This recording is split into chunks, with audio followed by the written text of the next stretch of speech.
मान्छेहरूले चाहिँ त्यो बैगुनमा सिङ्का घोचेर चाहिँ किन बेच्न राखेको होला? फेरि त्यो 2-3 जनाहरूले सिङ्काले घोचेर राखेको बैगुन पनि बोकेर हिँडिरहेका छन्। सो हे ग्याङ, इट्स मी मस्लिम बरु तपाईहरुलाई फेरि पनि स्वागत छ मेरो एमएल च्यानलमा। सो मेरो भ्लगको सुरुवात चाहिँ सुँगुर बनाउने ठाउँदेखि हुँदैछ। एका बिहान उठेर निद्रा खराब गरी काम गर्न चाहिँ जो कहिले चाहिँ सक्दैन है ग्याङ। जो हामी जस्तो गरिबको छोरो, जो हामी जस्तो मेहनतीहरु म त सक्छ के यस्तो बिहान उठेर काम गर्नलाई। आज हामीले काट्न आँटेको सुँगुरहरु सबै गएर तत्रै नै थियो। हामीले सुँगुर बनाउनको लागि सबभन्दा पहिला भाडामा पानी तताउँछौँ। अनि भाडामा पानी तातिसकेपछि त्यसमा चाहिँ कतिको तातो पानी राख्ने भनेर हामी मिलाउँछौँ। पानी मिलिसकेपछि हामी सुँगुरलाई त्यही भाडामा हाल्छौँ। यदि हजुरहरूलाई सुँगुर बनाउन सिक्न मन छ भने चाहिँ कमेन्ट गरेर भनिदिनु होला। अनि म अर्को भिडियोमा तपाईहरुलाई सक्दो बुझाउने प्रयास गर्नेछु। सुँगुरहरु सबै कटिङ पनि भइसक्यो, प्याकिङ पनि भइसक्यो। अब हामी सबैजना आफ्नो पसल गएर त्यसलाई सेल्स गर्छौँ। एकजना टिमको र मेरो पसल एउटा डिरेक्सनमा भएको कारणले हामी सँगै जान्छौँ। सो म जाने गर्दाखेरि हजुरहरूलाई के बाटोमा भ्यूहरु हेर्न चाहे। हजुरहरूलाई अस्तिको भ्लगमा देखाएको बत्तीको निर्माण चाहिँ यति भइसकेको छ। यो ह्यान्डसेक गरेको ठाउँको नाम चाहिँ भेटघाट चोक भन्छ यसलाई। फेरि पर पुगेपछि एकदम धेरै भिडभाड थियो। त्यो भन्दा पनि अझ अचम्मको कुरा त बैगुनमाथि सिङ्का घोचेर बेचिरहेका थिए। मान्छेहरूले किनेर लगी पनि रहेका थिए। मान्छेहरूले बैगुन किनेर लानुको कारण चाहिँ यो बैगुनलाई चढाउनको लागि हो। यहाँका बासिन्दाहरूले सोद्धाखेरि प्रत्येक वर्ष बैगुनी पूजा गरिन्छ रे। त्यही आज बैगुनी पूजा भएको कारणले हाम्रो चारैतिर बाटोहरू बन्द थिए।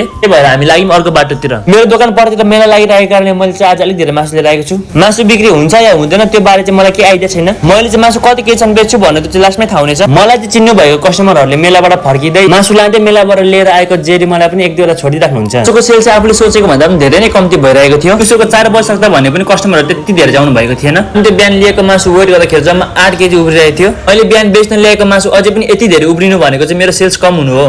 आज मेरो मेन सेल्स कम हुनु भनेको ती परतिर लागेको मेलामा 2-3 वटा सुँगुरहरू काटिरहेका थिए रहेछन्। त्यही भएर आज मेरो सेल्स धेरै नै घट्यो। यतिकैमा साथीले पनि आफ्नो पसल बन्द गरेर मलाई लिन आइसकेको थियो। अनि त्यो उब्रेको मासु बोकेर लाग्यौँ हामी अर्को पसलतिर। हामीलाई चाहिँ अर्को पसल जानको लागि त्यही मेला हुँदै जानुपर्छ। बिहान भने बाटोहरू बन्द गरेको थियो, तर बेलुका भने चाहिँ एकदम सबै खुल्ला भइसकेको थियो। त्यही मेला लागेको बाटो हुँदै लाग्यौँ हामी अर्को पसलतिर। ती मेलामा बेच्न आएका मान्छेहरू पनि घरतर्फ जाँदै थिए र त्यो बिहानको भिड भन्दा धेरै नै कम्ती भइसकेको थियो। सो ग्याङ, म हजुरहरू सामु बिदा माग्दैछु। यदि हजुरहरूलाई एमएलबी अफिसियलमा जुड्नु मन छ भने चाहिँ प्लिज ग्याङ साथ दिनुहोस् है।